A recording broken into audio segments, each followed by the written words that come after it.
just remember it being a critical part of the game and thinking that, honestly, keep it on it, somebody need to make a play. So I said, why not me? And got off the ball, and it just happened so fast. I ended up in the end zone. So. What's that moment like to do that in a place like that with a crowd and kind of take them out with, I think it was 7.5 minutes left? To be honest, it just comes back to what I've been preaching: practice, do what you do in practice, and it's just what I was thinking.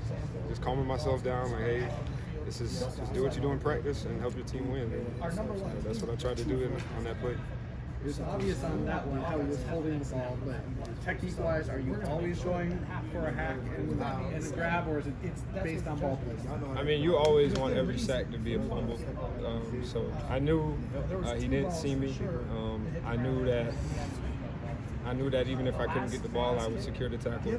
So I just sold out and tried to get the ball out of his hand. Came out, picked it up, applied drill work in the game, and ended up in the end zone. So it was pretty cool. You came into the season with a lot of self-confidence. You displayed that at ACC kickoff, for example.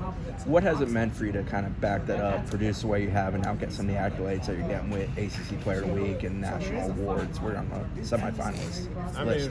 First and foremost, trying to help the team. They brought me here, Coach Marvell brought me here to help, and I knew what role I was going to step into, so that was my main concern, was busting my butt and helping the team and young guys and guys the same age help the program win. And that was my main goal. But in terms of confidence, I mean, thoughts are the most important thing. They're the most powerful thing in existence. Whatever you think is going to happen, that's going to affect how you attack everything daily. So, I mean, I just have self-confidence. I believe in how I work. Like I said, I always preach practice hard. And you're going to fall back on your preparation. So, I mean, I think I prepare pretty hard. I know I can always work harder. So, I mean, as long as I just keep that up, I believe I can continue to help this team and ultimately myself.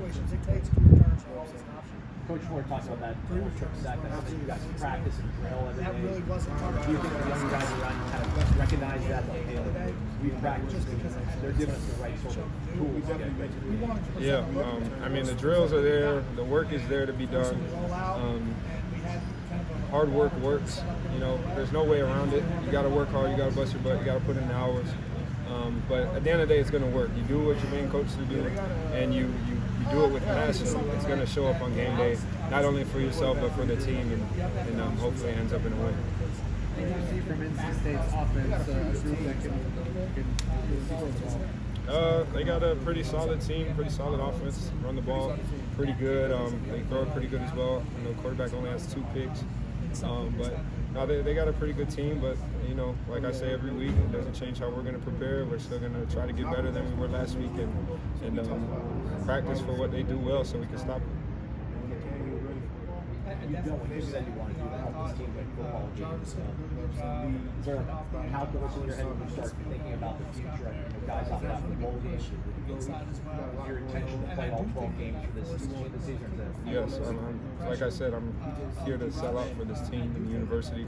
I'm not one of those guys. I'm going to try to give everything I got to the program, and I mean that just comes down to who I am as a man and a character.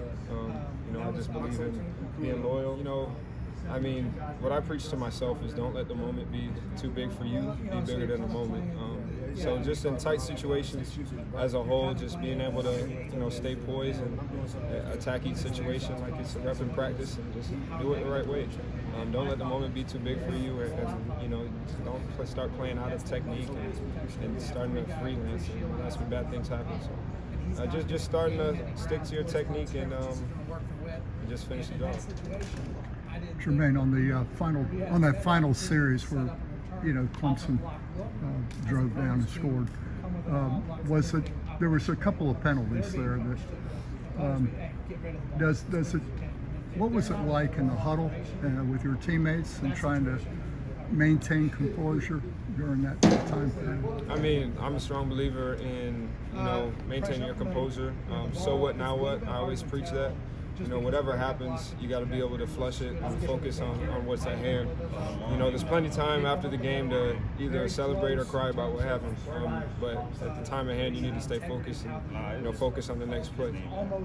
Did you feel like your teammates were trying to do that, trying to stay focused at that point? Yes, sir. That's all we preach. That's all we've been preaching since at least I stepped foot here in January. And that's what we're doing. We had a couple penalties, that weren't ideal, but just kept our head down and hoped for the best, and played every play with 100% effort. I know you guys don't want to be like pat on the back for coming out here and continue to prepare hard, but what does it say about you guys that you guys haven't been discouraged throughout the ups and downs? I mean, like I said, it goes in the same thing in the game.